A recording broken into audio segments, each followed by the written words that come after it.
ايش دخلكم يا اخي؟ لا ندخل نرجع في وجهنا، لا ندخل نرجع في وجهنا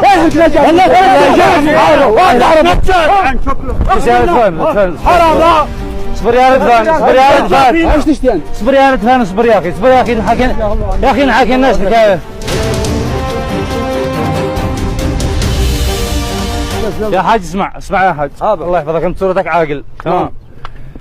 معنا صاحبنا هذا قريبنا، ما بيننا مشكله احنا وياه، جاء قال لك انا في وجيهكم، قاموا يقولوا يوبهوا له.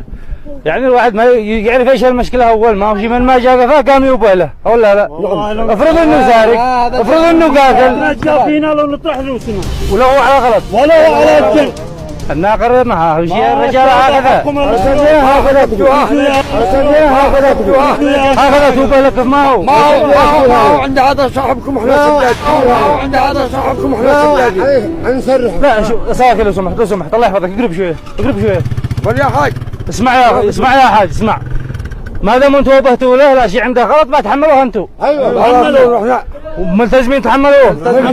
غلطه كبير، غلطه كبير، غلطه كبير، وملتزمين تسددوا عليك. ارجع يا اخي هذا نزل فري، ما دام انتم ملتزمين عليها.